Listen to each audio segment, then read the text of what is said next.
Welcome to another episode of The Breakdown. The province of Alberta released this budget thing. It's complex. There's lots of numbers. It's an election coming up. It's all very confusing. In order to help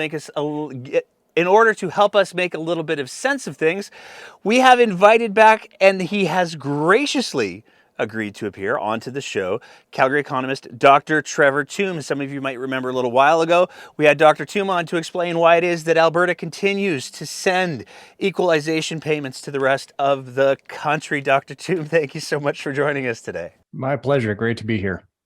I just have to say, for the record, in case anybody didn't get the joke, Alberta doesn't send equalization payments. That's right. They'll have to tune back to that episode to get all the details. Exactly.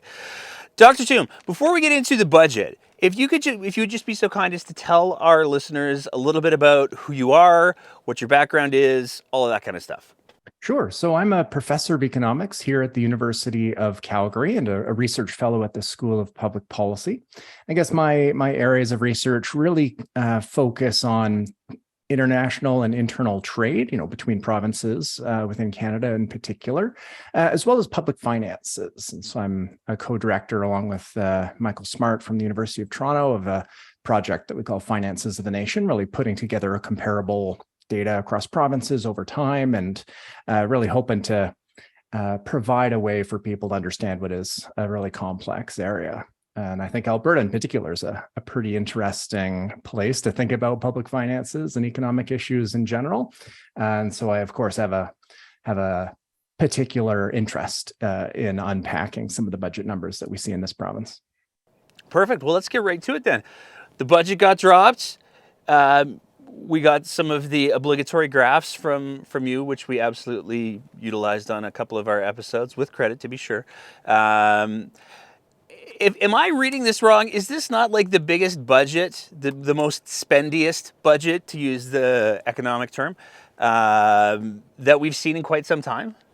So it is a budget that features more total dollars being spent than any other budget that we've seen in the past, but that's not itself maybe the best way to think about budget numbers and comparing them over time. I mean, there are more Albertans now than there ever have been. Prices have also increased. And I don't just mean the high inflation that we're seeing this year. In general, prices are increasing by about 2% every year. That's the Bank of Canada's main target. So if you're thinking about comparing spending levels over time in Alberta, then you'd want to look at it on a per person basis and adjust for inflation. And if you do that, then the overall amount of program spending today is pretty comparable to where we have been for quite a few years. Since about 2008, we've kind of held stable that overall amount of inflation adjusted per person spending. It goes up and goes down a little bit from one year to the next, but overall over the past, 15 years or so, it's been relatively flat.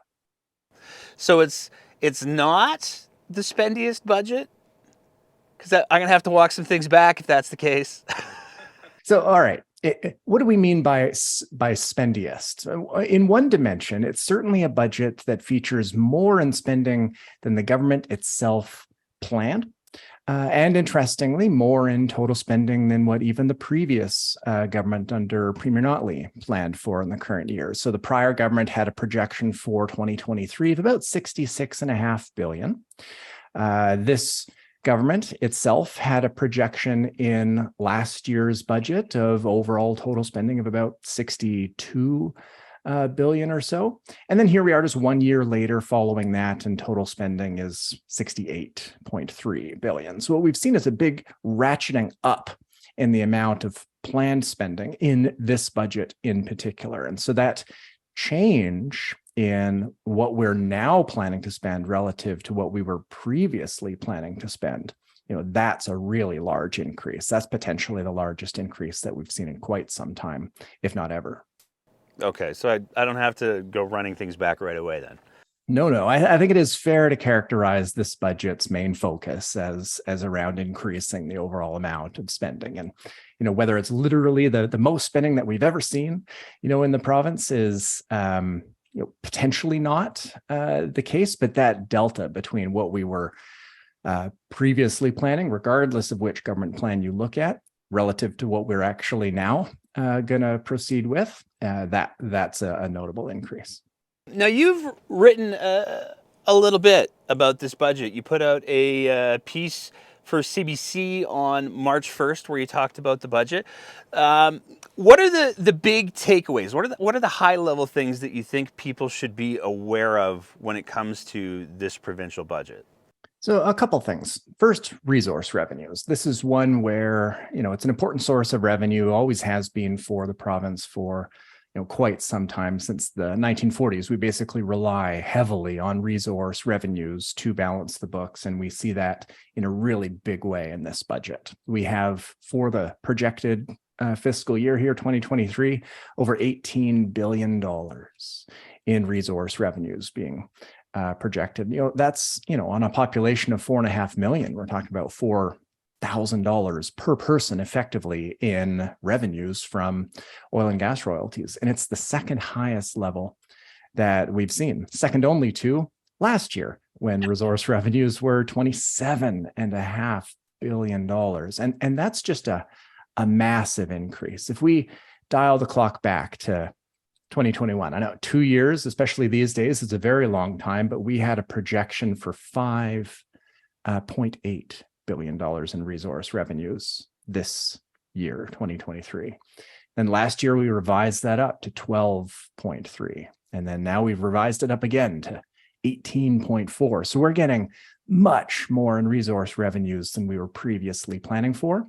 And that's why spending increased, right? We're just taking all those incremental dollars and increasing spending with them. So we're very heavily reliant on that revenue source, and now more so than in quite some time. So we need that revenue, and we need about $75 a barrel in order to balance the books. And so that's one big takeaway. Like, the degree of reliance on this revenue source is just higher now than it has been in some time, and that matters because it's a risky source of revenue. It's very volatile. As we've seen, it can rise unexpectedly, and it can and will at some point fall dramatically and unexpectedly as well. So it's kind of ratcheted up the degree of risk that the province is exposed to. So that's, for me, I think the primary takeaway of the budget.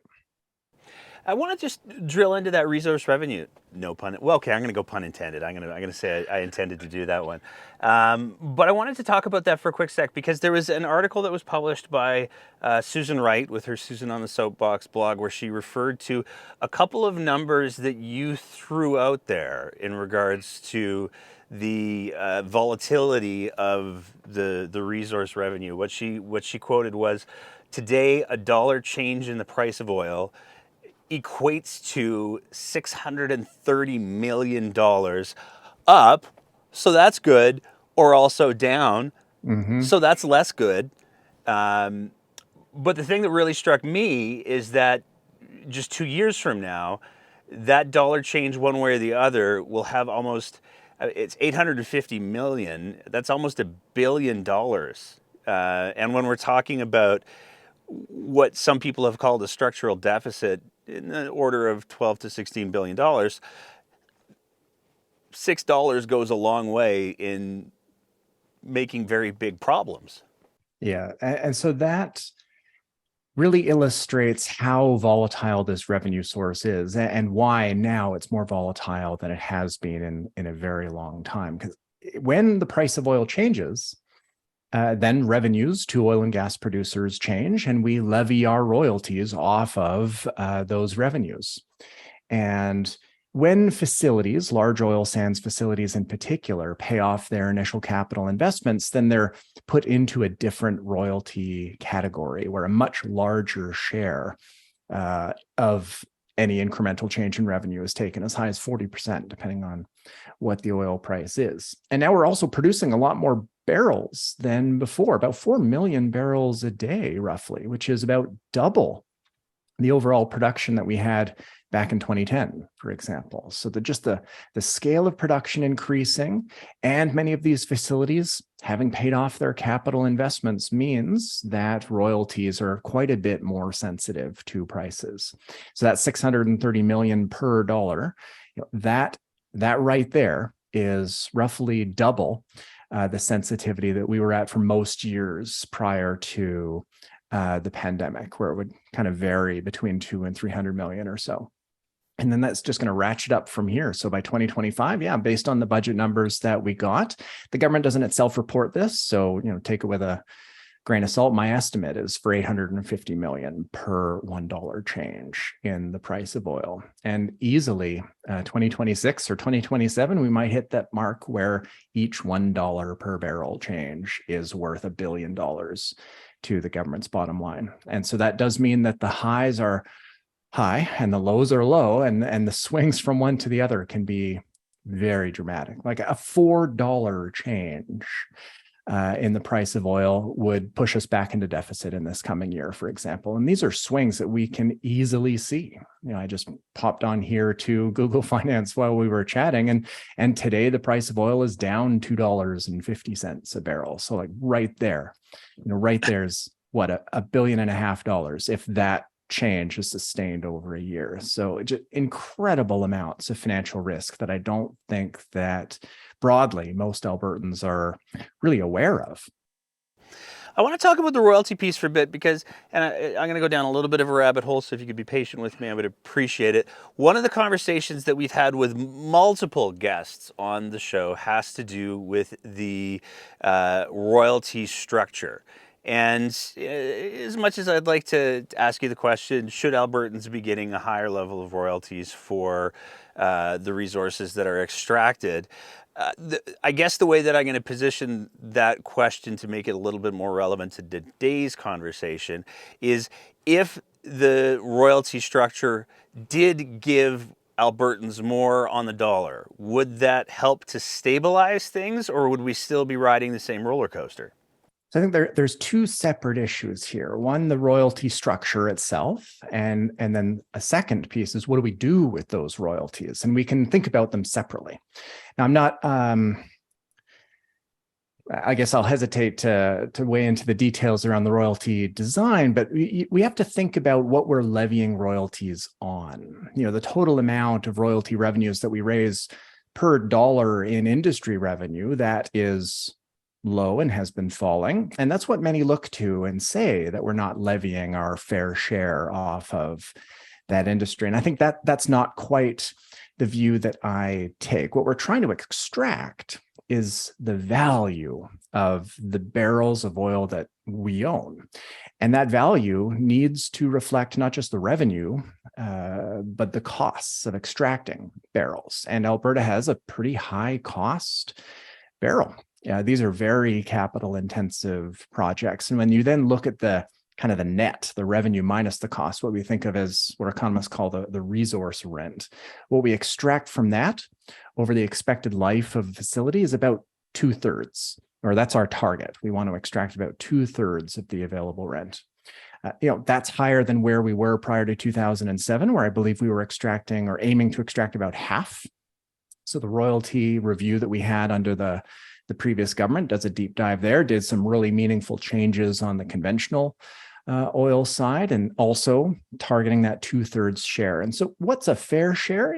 Reasonable people can differ. I tend to think we have a pretty good royalty system here in Alberta. BC is currently reviewing its system, may undertake some big changes and really moving it towards how Alberta does things. And so I think we do it pretty well.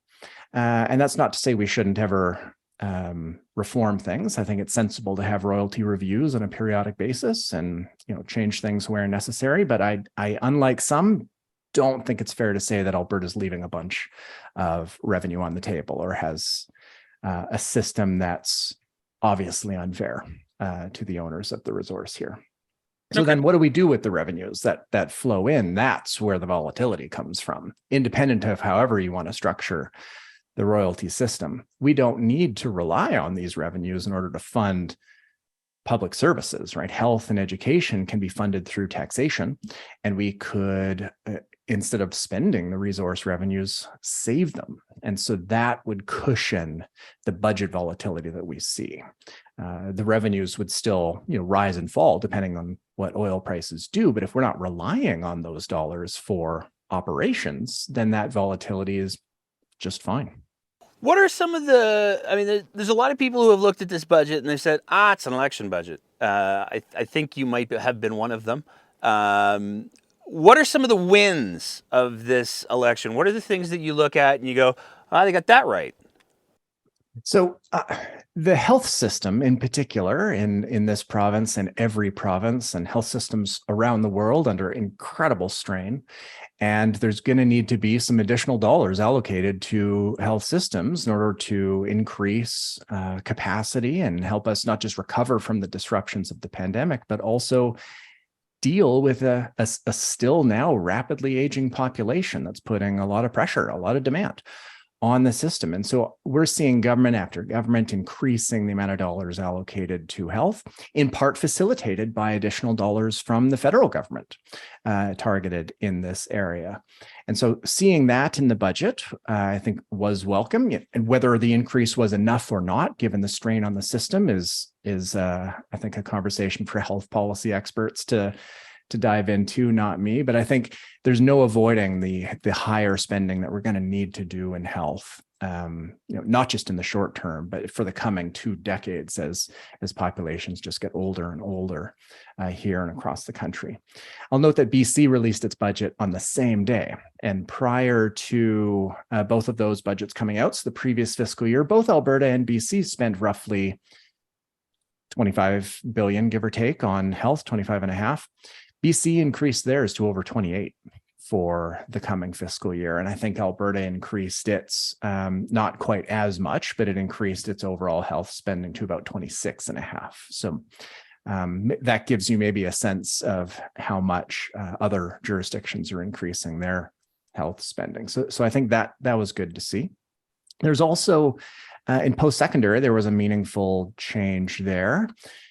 Which is a big departure relative to what the province was previously planning for the sector. So there was a lot of spending restraint across the board over the past few years, and post-secondary in particular, absorbed a lot of that, especially relative to rising enrollment levels. A huge decrease in overall public allocations to that sector, and the government has changed pretty dramatically its plans there. This budget spending about $500 million for the coming fiscal year, more than what the government was previously projecting to be spent in advanced education. And that's something where Alberta has a unique demographic challenge, where we have, starting right now, a bulge of people 18 to 24 coming on the scene, increasing the total population of that age group by about a third, 100,000 additional Albertans in that age group over the next 10 years. And that's following the last 10, 15 years where it's basically been flat.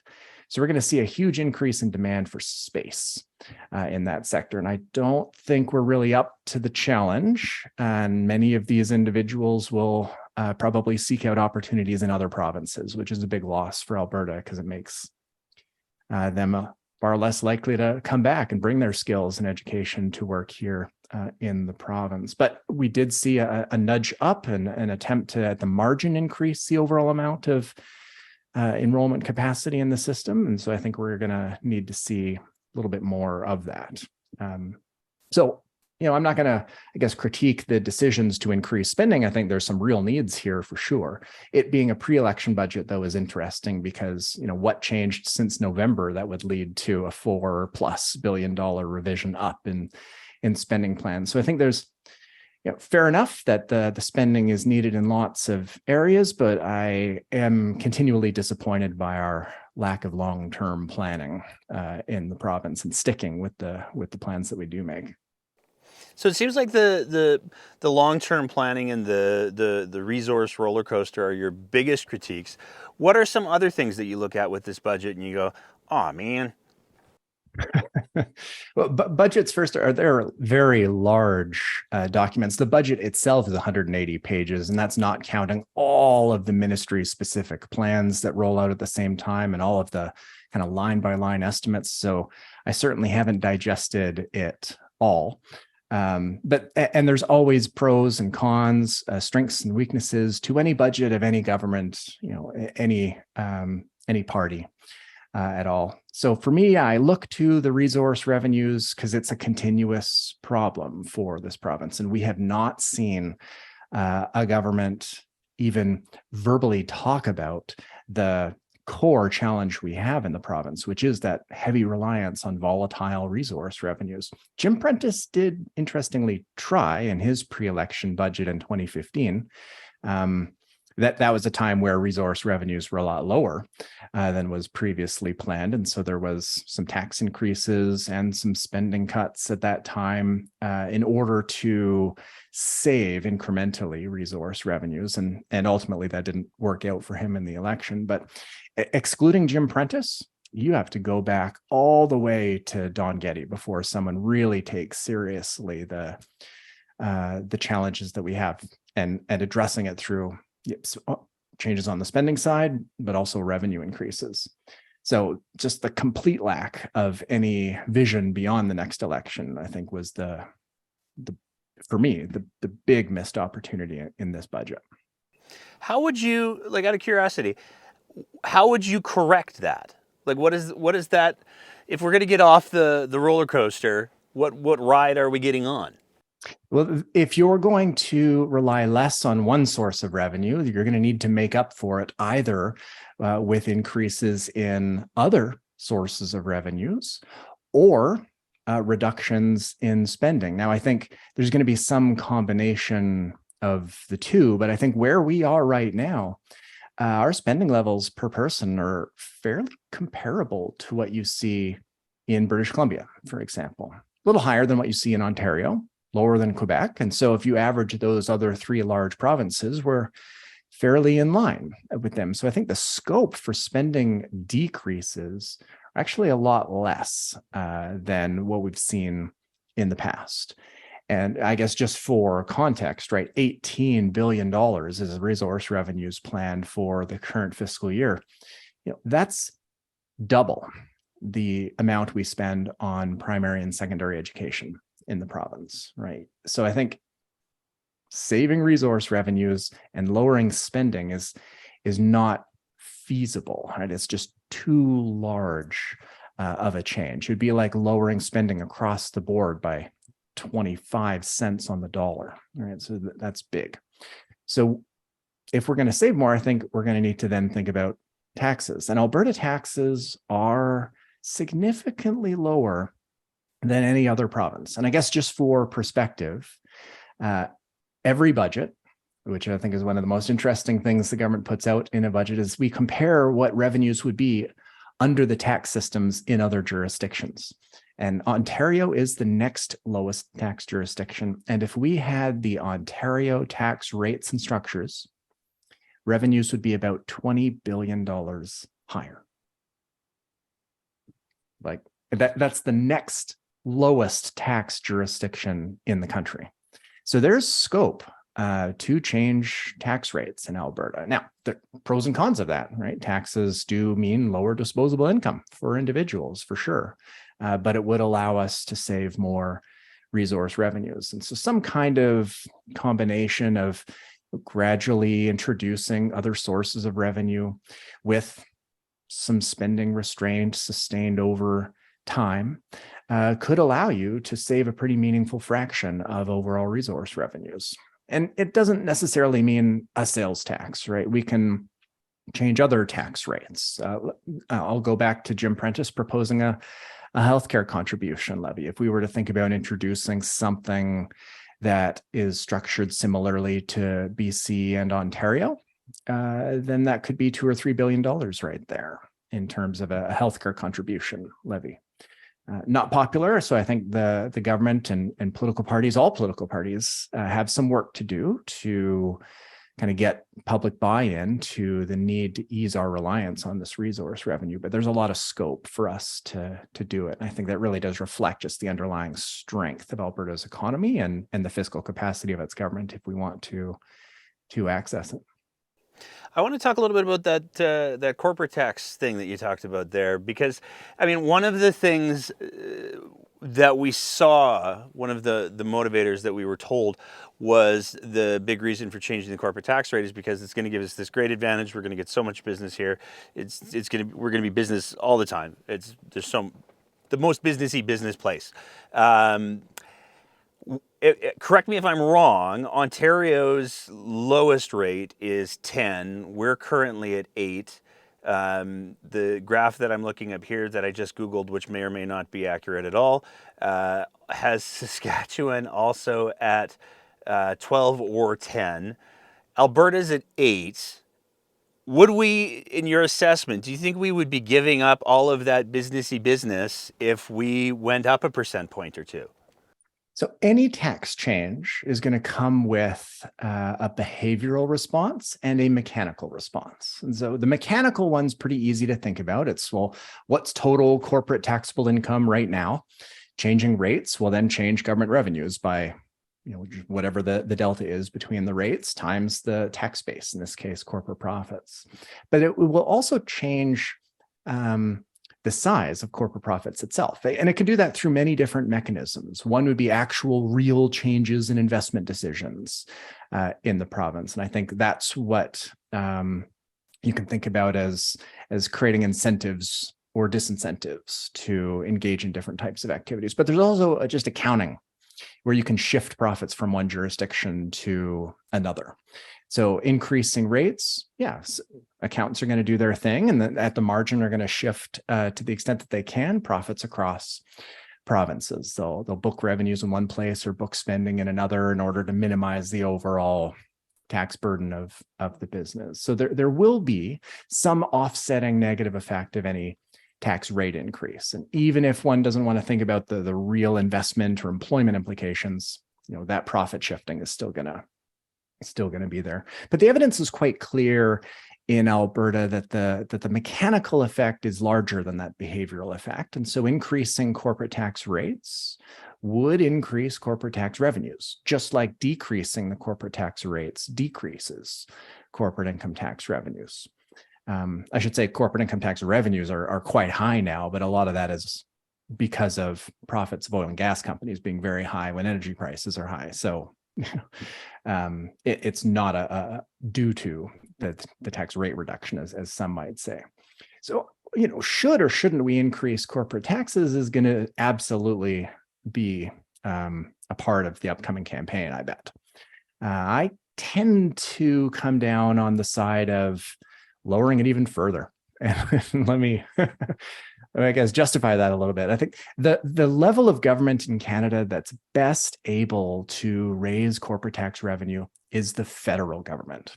Provinces have a much harder time doing it just because of how sensitive these tax bases can be to tax rates. So I think we should do more of our corporate tax revenue raising at the federal level rather than the provincial level.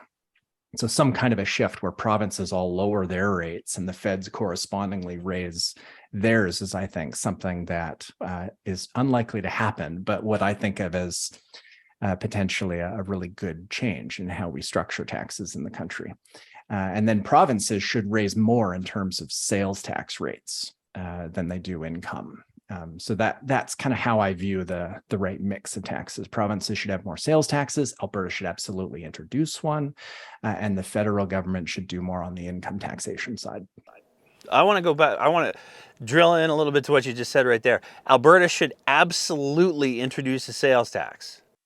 Oh, yeah. And I think where one can have some interesting debate is then, should we lower other taxes, right? So there's many that would take the view of having a revenue neutral change in tax rates, where we're introducing a sales tax and decreasing income taxes. This has broad economic benefits because the consumption tax is much more efficiently raised provincially than income taxes. Also, we have a lot of visitors flowing into the province. And if we were to, every 1 percentage point in sales tax is about 100 million from non-Albertans. So if we were to have something, say 5%, then we'd have 500 million flowing into the provincial government that no Alberta resident pays.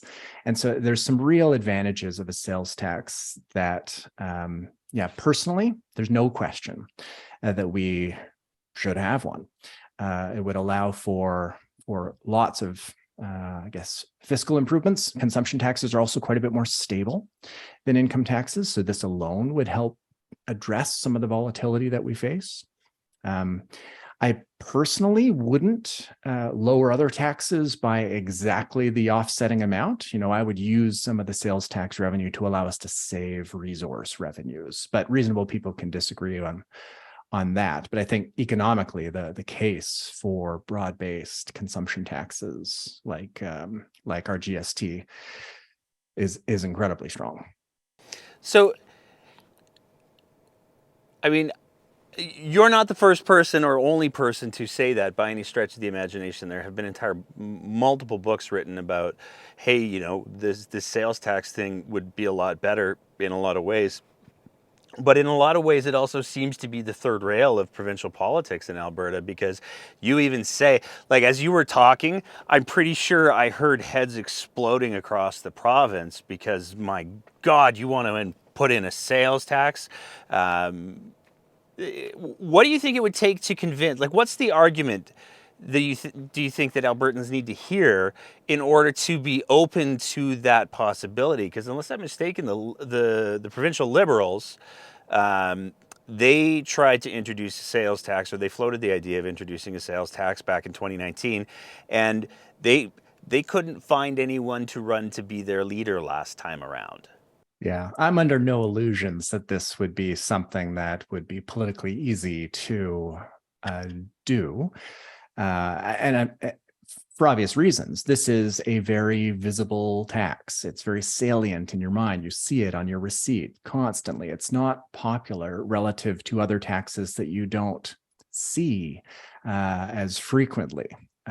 This is also why property taxes, for example, are something that are quite a bit more salient than other tax sources. Federally, when we introduced the GST, there was a huge pushback. You look at some of these videos of the vote in Parliament, and there were people throwing toilet paper rolls, no joke, down into where the MPs sit. Very unpopular, even though it was actually a tax cut, right? We had a federal sales tax in place. It was just embedded further up the supply chain, so you didn't really realize you were paying it. So many people think the GST was a new tax being increased, even though it was eliminating this less visible tax, introducing a visible one that on net was a reduction in taxes nationally, and yet huge blowback. And it is still to this day viewed as some kind of a tax increase that already did. So, academics or economists can sit there and say, yeah, we should have a sales tax. But if it's not something that is politically feasible or something that would lead to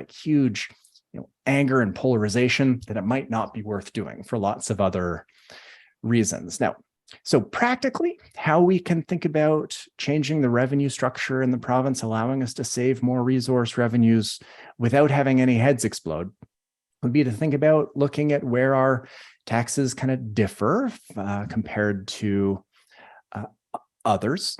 So our tax on gasoline is less than what you see elsewhere, for example, so nudging it a little bit. A healthcare contribution, right? A payroll tax like we see in BC and Ontario of about 2%. Thinking about phasing in something like that. Thinking also about whether or not we could bring back the carbon tax from what is currently levied federally. That's a non-trivial amount of revenue that could be used differently, right? So it would involve shrinking or eliminating much of the rebates that we currently get back on our income taxes, and using some of those dollars to allow us to save resource revenues. So, bringing back carbon taxes is something that I could see any party putting forward, even the UCP, because it could be framed as taking back control of revenues. Who do you want controlling these carbon tax revenues, Trudeau or Albertans? So the rhetoric, I think, could work in any context, and that could be several $billion available to the government there. So there's changes to lots of tax rates that we could think about, or even the structure of taxation in Alberta that could meaningfully change the revenue picture in the province without needing to go down the route of a sales tax. Although, yep, I firmly think it's something that we ought to have, but it would be a much bigger conversation between parties, between governments and Albertans.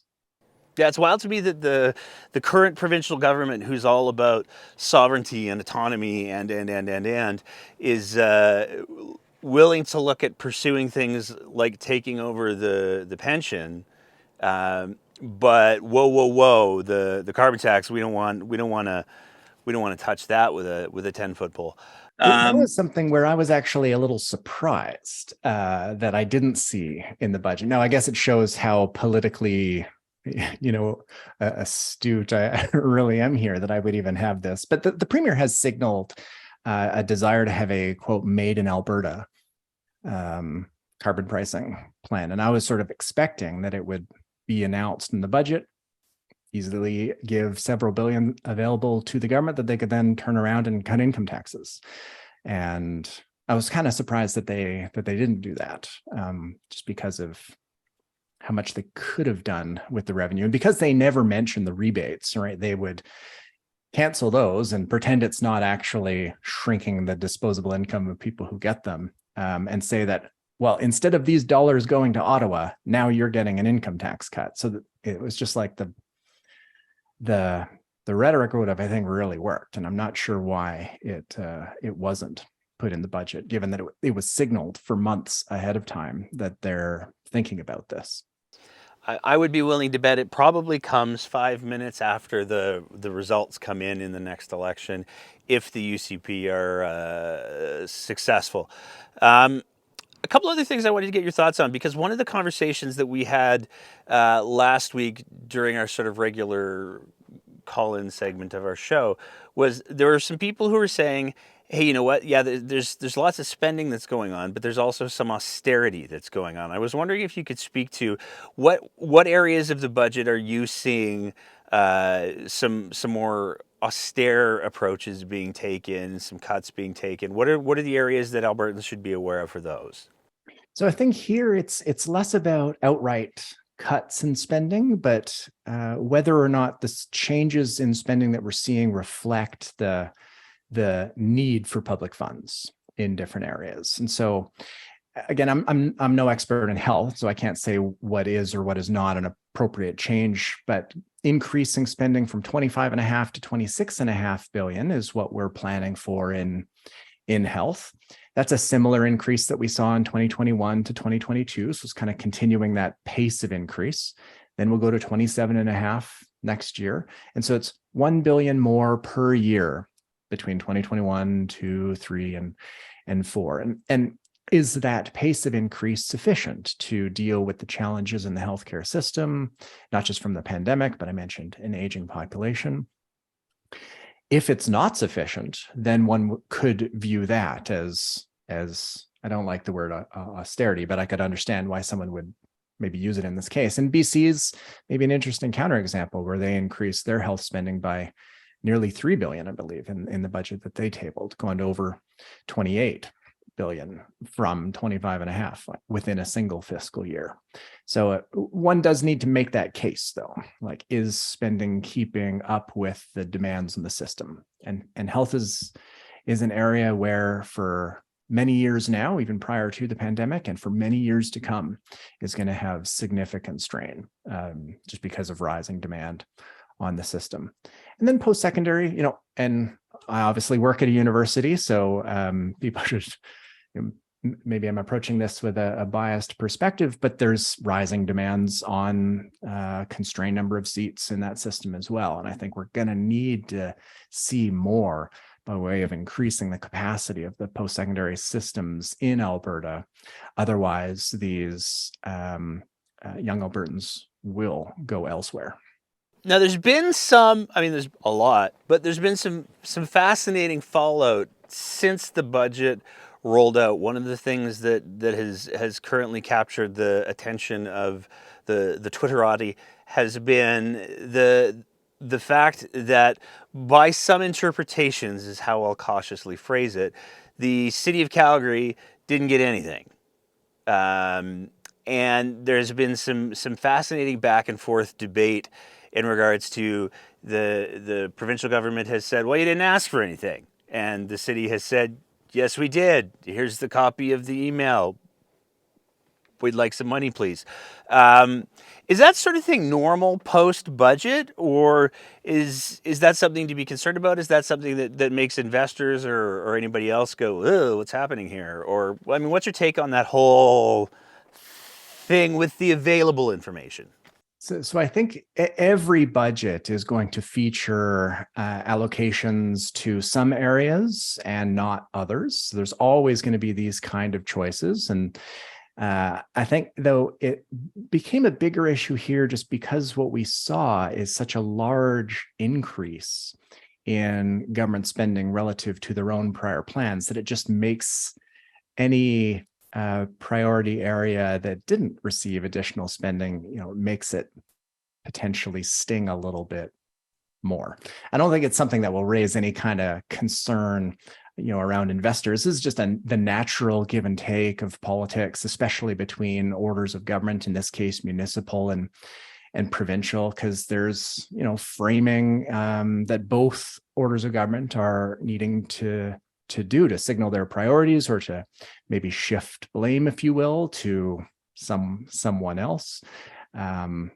It's also an area where I think in this budget we saw significant dollars allocated to things that the government hasn't said yet, right? So we have what's called the Alberta Fund of $1.4 billion that can be used for lots of things, but one of the things that can be used for is one-time spending initiatives. So it might be that the government has in mind some additional announcements that they are putting off that are going to come from that bucket. So I don't think we've seen the last of the fiscal plan of the government, and I suspect they're waiting to get closer to an election. And because Calgary being as competitive as it is, maybe they wanted to shift the timing of specific Calgary announcements to closer to that campaign. Now, we'll have to wait to see if that's the case, but there's definitely unallocated dollars in the budget. Yeah, it was. That was going to be one of my next questions, because one of the things that we saw from the Smith government is that they came out particularly Smith came out very strongly in regards to, we got to get this arena built, you guys, and then there was no arena money in the budget. She's advocated for the train line from the airport to the downtown core, and then heck, we should just keep going all the way to Banff, which is not a small project, and there doesn't appear to be any money in the budget explicitly stated for that. Do you think it's possible that we could see some announcements for those kinds of projects come out of this Alberta Fund? So it's entirely possible in that the structure of this Alberta Fund is that it can be used for debt repayment, deposits in the Heritage Fund, or quote, one-time initiatives that do not lead to permanent increases in government spending. And so that would include contributions to these kind of capital projects. They're not operating spending, or it's not a permanent outflow 1 year after the next. It would be the provincial government putting some dollars into a single project. So absolutely any of the projects that you listed could come from that Alberta Fund. Whether it will or not, we'll have to wait and see, but that's explicitly one of the allowable items that they noted in the budget can come out of the Alberta Fund. Okay. I guess just as an aside, this is like really interesting marketing and political communications that the government did. There is no Alberta Fund. It's just like their bank account. It's like you and I giving a name to our checking account. It's just the government's cash, and they've decided to call it an Alberta Fund. And that, I think, really for me does speak to them using those funds for certain projects, because they'll be able to announce, oh, if it's the arena, we're funding this responsibly out of the Alberta Fund, and it'll just lend itself to marketing in a way that's maybe a little bit more interesting than just the province bringing cash out of its cash. But there's no fund in any meaningful sense like the Heritage Fund. I wonder if the name will end up changing to something like the Alberta Fund within a United Canada. We have called these things different names. There's contingency funds. I think in the past we've had a sustainability fund, and Alberta Fund sounds catchy. So I think this will stick as just the government, as a way to call its cash something catchy. Okay. I got two more questions for you, and then you've already been very generous with your time. I don't want to burn up your whole day for you here. If there was one thing that you could, other than the resource revenue, if there was one thing that you could wave a magic wand and changed with this budget, what would it be? Oh, well, if I'm not allowed to say changing the way that we deal with resource revenues, then I'm not sure what the one thing would be. So, all right, let me on the spot make up one thing that we're not doing that I think could yield some significant benefits that doesn't involve sales taxes or resource revenues. And that's just better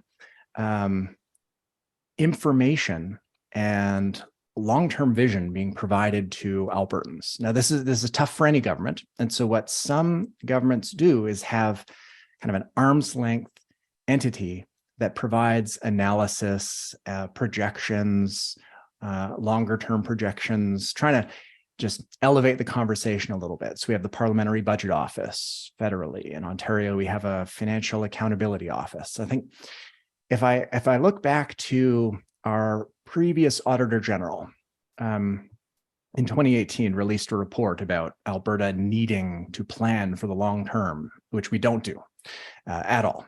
And one way that we can do that is to set up an arm's length financial accountability office or an Alberta budget office or whatever we want to call it, where it's staffed by apolitical, independent people that have some fixed terms so they can feel confident, offering a couple maybe controversial ideas and putting them on the table. That could maybe move the conversation in Alberta forward. It's tough for politicians to think for the long term. Electoral cycles are what they are. But if we could have some other entity to do that, then that could be a real benefit to the province. Okay. I'm looking at your there's a name for the graph that has all of the flowing octopus arm thingers. Sankey. There we go. Oh yeah, okay, Sankey D3. 12.5 billion in federal transfers. Did Alberta get any equalization payments this time around? We didn't get any equalization payments, but our former premier would regularly confuse equalization with stabilization. And we did this time, for this fiscal year, get about 700, I think it was 750 million in stabilization payments.